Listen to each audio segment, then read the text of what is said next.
defense in the league last year in points and yards allowed. Great start this year. On third down, they get to Prescott, and it's Nick Bosa. With just his second sack of the year, he's been getting close. Finally breaks through. Now, back to Steiny and Guru on 95.7 The Game. All right, Matt Steinmetz, Darryl the Guru Johnson with you. And let's go visit with John Dickinson. He's our 49er insider for Odyssey. JD was at the game last night. And JD, I mean, what were you more impressed with, the 49ers offense or their defense? I think the 49ers offense is what's impressed me the most overall about this team this season, and especially their ability to score early. The 4 touchdowns in 5 games, and it really could have been 5 in 5 games, but they kicked the 1 field goal, I think, against the Giants it was, and to only get 3 early on there. But last night specifically, I mean, I thought Fred Warner was just a monster. I thought he set the tone, and it reminded me of the tone that he set in Pittsburgh in Week 1 when he's just, tackling people with reckless abandon and flying all over the field. And I think the 49ers defense, which I don't want to say maligned, but I think we all felt, at least I did, was a little bit more vulnerable than maybe they've been in the past. I think they made a statement hearing a lot of what was being said about how great the Cowboys defense was coming into this game, that, as Fred Warner said post-game, they wanted to be the best defense on the field, and they were the best defense on the field, and really look a tier above Steiny and Goo overall. The Niners are just a tier above. The Cowboys are not on the Eagles or the 49ers tier. I think we kind of knew that with the way the Cardinals were able to take it to Dallas, but I think Dallas is officially in a tier 2 category now in the NFC with the 49ers and the Eagles, the class of the conference. Yeah, JD, all stellar points. And I didn't get a chance to talk to you last week, but I told the fellas here and everybody that was listening, I expected a blowout, but I didn't even think it would look like that. JD, I was up close. I got to see who you just mentioned, Warner and Greenlaw. Greenlaw with the slam of Tony Pollard, no flag. But I got Ray Lewis vibes, and I got to slow my roll here from Warner. But if you could give me 2 other linebackers, a tandem, Jay, I mean, they are really, and I know they got Hargrave and Bosa, but they set the tone last night. Maybe it was, that ain't the number 1 defense, Dallas, but, I mean, that was special. Right now, like, what can you nitpick about this team on any side of the ball right now, Jay? There isn't much. Yeah. I mean, there really isn't. And as far as two linebackers, it is reminiscent of Patrick Willis and Navarro Bowman. I mean, the 49, it felt like a Harbaugh era defense, right, for the 49. It really did, with the way the linebackers were making plays and just the violence that they were playing with. The 49ers are a violent football team. Greenlaw toes the line. And I thought he was going to get flagged for the hit on Pollard, especially because he's starting to develop a little bit of a reputation.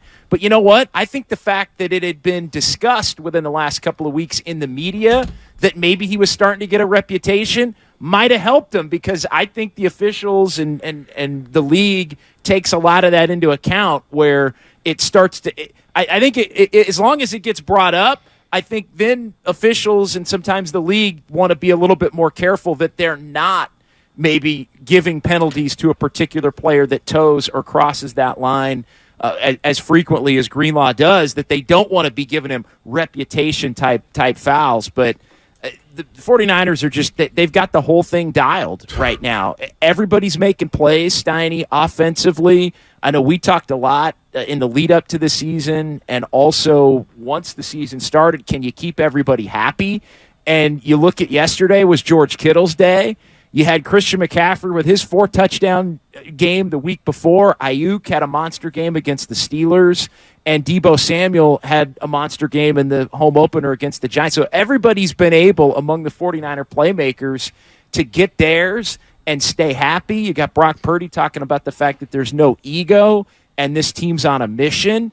I mean, we're at the point now where it starts to become, as I look at the schedule, well, when is this team going to lose? And, of course, they're probably going to lose a game we don't see coming, But the reality is this is a two-team race for the top of the NFC right now between the Eagles and Niners, and the Niners look like the best team in football right now with the Eagles, right there on their heels or right there, on that same level running side by side.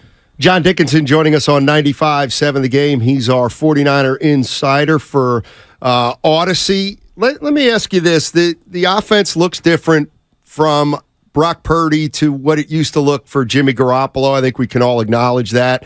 I guess the question I have for you is the playbook for those two guys, or was it essentially the same, and it just looks different with Brock Purdy quarterbacking that system under Kyle Shanahan than Garoppolo?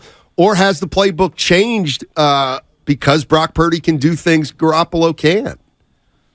I think it's essentially the same. I really do. I think it's more Brock Purdy can do things that Jimmy Garoppolo can't. He can make the plays and see the plays that are there to be made. Like I just think he hits more of the schemed up plays at a higher level, and he has the ability to make more off schedule explosive plays when the play breaks down, or maybe it has to go deeper into the reads. So I think it's the same offense. I also think there is a confidence that Kyle Shanahan has in Purdy to be more aggressive within the offense, right? Get a little deeper into that playbook, get a little more risky, balance things out to a point where the plays are going to be more open. I also, though, think Christian McCaffrey's a huge part of that. Christian McCaffrey's opened up the playbook for Kyle Shanahan and for Brock Purdy as well, just based on what a safety net he is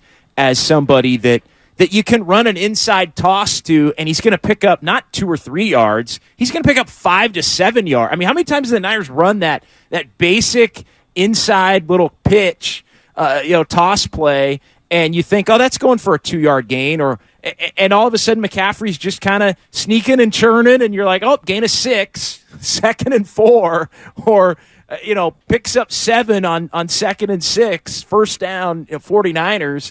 And that just, I think, one, is demoralizing for the opponent, the ability to get that.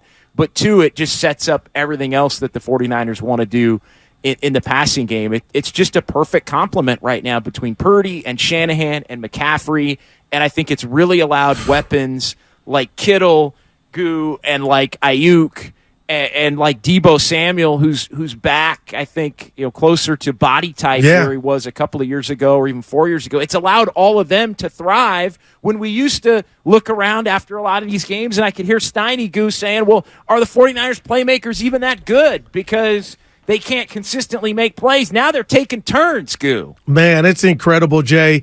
And I got to be honest with you. I told Steiny before I left here Friday, I was worried about the Niners offensive line outside of Trent Williams and Dan Quinn and Micah Parsons and the DeMarcus Lawrence. They were going to try to wreck shop and test him. But, Jay, were you at all shocked that Micah was lined up over Trent as much as he was? And 2, I'm shocked that the Niners offensive line held up the way they did. I mean, Purdy, there was some pressure, 1 sack. Dallas couldn't get home. They couldn't get home. I was a little surprised at how much it was Parsons versus Man. Trent, mano a mano. But you know what, Goo?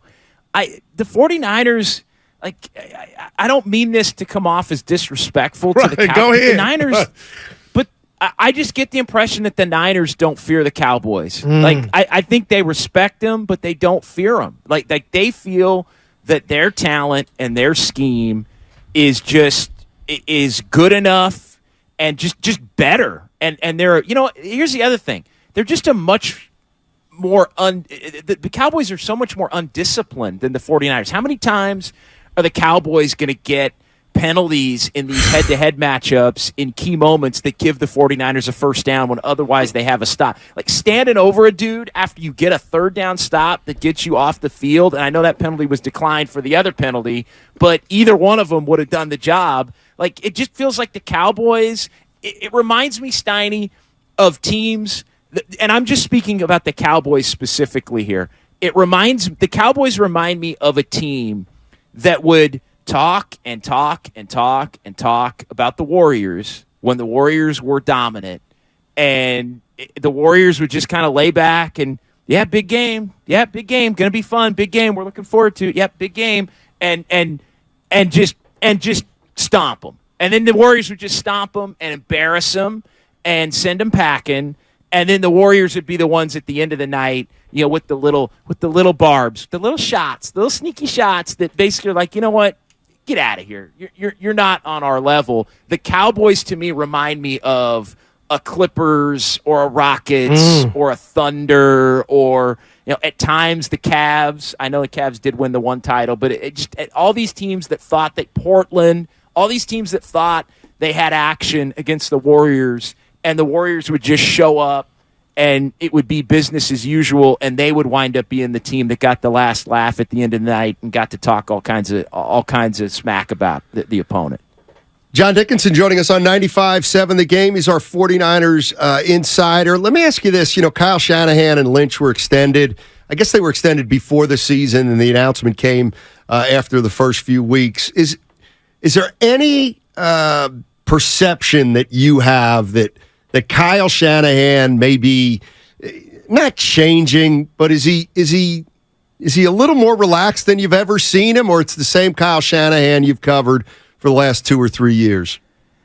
I think he's the same. I just think they're winning more, and he is happier because I think he truly loves the team that he has, and I think he's not taking for granted the fact that the Brock Purdy thing's working out, and he's not taking for granted the fact that he knows how great Christian McCaffrey is and how much it's helped unlock everything that he wants to do, and how the defensive side of the ball has a bunch of players that he likes the style of play. He wants a violent football team like we were talking about a few minutes ago. He wants a physical team. He wants a team that will, win the knockdown, drag out moments of an NFL season. So I think if anything, they're winning, which obviously makes him come off as a little bit happier. But I just think he truly has an appreciation for how good this team is and how this is really the best shot that they've had. I know maybe you guys have talked about this. This is a big topic of conversation last night just among media members, 2019 versus this team. And to me, it's not even close as far as when you look at the offensive side of the ball. I think on the offensive side, if you remember the Niners when they were 5-0, 6-0, 8-0 in 2019, it felt like in the moment they were getting every break in the book. There were some, every bounce, close plays were going their way. A team would be ready to go in for the win and they'd fumble. Like it felt that way. It felt not, I don't want to say like it wasn't real because that team won 13 games and went to the Super Bowl and damn near won the Super Bowl. But this team is just better. They're leading the NFL in point differential at plus 99. They've allowed the fewest points in the league among teams that have played 5 games with 68. There's some teams that have allowed fewer, but they've only played 4 games. So you got to throw that out. And then it just, to me, they're just more dominant. Now, it doesn't mean they're not going to be challenged. The Eagles and Seattle and, hell, I think Cleveland even next week, 10 a.m., with the Browns coming off a bye, could be a sneaky game where you look up at halftime and the 49ers are down and they got to scrap to win it in the second half. That's just the nature of the NFL. But I think this team is the best team that Kyle Shanahan has had in his tenure with the 49ers, and I think he knows it, and I think that's why he's embracing every moment of this team's opportunity to win a Super Bowl. Man, JD, I don't disagree. The first drive last night from the Niners, 11 plays, 75 yards, don't even hit a third down against this vaunted defense. That was without Trayvon Diggs, but still, that was incredible to me. But on the other side, Jay, where are you at? Because I know how social media works and themes and jackets try to get applied to players. But if you want to put in this for anybody, Brock Purdy and MVP, whatever, I'm okay. I don't even care because I'm giving this dude his flowers for what he's done thus far, Jay. And it's not the system. And I feel like he's bringing something to the table. Talk to us about where you are on this Brock Purdy journey, because right now, Jay, the dude's just majorly impressive, man. He keeps checking every single box. every box every week, and it's fascinating because I do still think we're learning about Brock Purdy, but every time there is something he hasn't done or you wonder how he's going to react to a certain stage, he just handles it, and the 49ers handle it collectively as a team. And I really think his greatest trait as his career continues to evolve and we continue to watch him every week is he just seems unaffected by pressure, really. Like he just seems real calm and matter of fact about his movements and about what he has to do and where the plays are going to be made for him within the context of the offense, and he just seems to be that quintessential not too high, not too low, just goes about his business in a real humble manner and gets the job done. I mean, in a lot of ways, you take where he was drafted out of it and you just look at what he's brought to the table to this point in his career, and everything about him says franchise quarterback. Everything about him says to this point. I mean, does that change down the line? I don't know. I mean, how does he react to a loss? I guess that's the one question mark. How does he react to a bad game? Because he hadn't really had a bad game yet. Certainly hasn't had a bad game that's cost the 49ers. And, of course, we all know the story with the one loss being the game where he got hurt against the Eagles in the championship game. So I just keep looking at it as every box gets checked every single week. It's impressive as hell. And I have had the thought in recent weeks, fellas, like, are we witnessing something special? Like, are we 4 years from now? And I'm not saying I know the answer, because I don't think we do totally know the answer, but I have. It's the whole, hey, the Warriors have the best record in the league in 2015, and Steph Curry's playing unbelievable, and then he comes back and they win the title. He comes back the 73 year, he's even better and makes 400 threes. All this, Draymond goes from second round pick to Hall of Famer. To use the Warriors parallel, like, I think in the moment we didn't all realize how special what the Warriors were doing was, and what Steph was doing was, and Draymond and the like. And we went back on it a couple of years later and thought, oh my God, like, this is historic. This is some of the greatest stuff we've ever seen. I'm not saying Purdy gets there, but he's done enough to where I've had the thought of, oh, is this guy going to be Roethlisberger and in 3 or 4 years, or is he going to be Brady in 8 years? Like, are we going to look up 6 years from now and the Niners have won multiple Super Bowls and Brock Purdy is just that guy that's one of those quarterbacks in history of the game that have won multiple Super Bowls? I've allowed myself to go down the road and think, are we witnessing something special because we just haven't seen it at this level at any point? At least I haven't, and I've been covering the league for a long time. JD, real quick, what'd you think of the Warriors Saturday and their preseason opener? I'll be quick because you know me. I don't like to take too much from preseason basketball and preseason anything, really. But the nuts and bolts of it for me, Chris Paul, I thought he looked pretty good. I thought he looked healthy and energetic and better than I expected him to look. In command was how I put it. I was impressed with Chris Paul.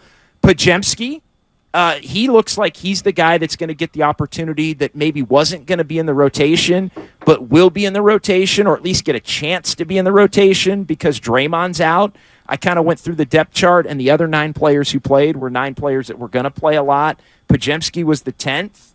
And I know he's been impressive in camp, so he looked pretty good. Kuminga, of course, to me, it's not what he did in the fourth quarter and the third. Like, it's not when he was racking up his numbers. I think that's irrelevant, although that's what got the headlines. To me, it was the rebounding, it was the defense, it was the hustle plays. Like, I thought Kuminga's motor was where it's going to need to be. And I'll say this: I thought that it appeared as if there was all like Kuminga was doing the things that the Warriors wanted him to do, but I also thought there was a little bit of an effort to, we're going to try to get the ball to you in areas where you want the ball so you can do the things that you want to do. It was like a pseudo handshake agreement. Like, hey, Jonathan, you do these things, we'll let you cook a little bit, and get a taste of that. So you'll feel like you're getting, like you're more a part of the action than just doing the little things behind the scenes. So those were the three that really stood out as far as Saturday night goes. Chris Paul, Pajemski, and Jonathan Kuminga, all positives. All right, JD, appreciate your time, man, and we'll talk to you next week. You got it, fellas. Always fun. All right, that's John Dickinson, 95.7 The Game's 49ers insider. You can see him at virtually every Bay Area sporting event. John Dickinson. Yeah.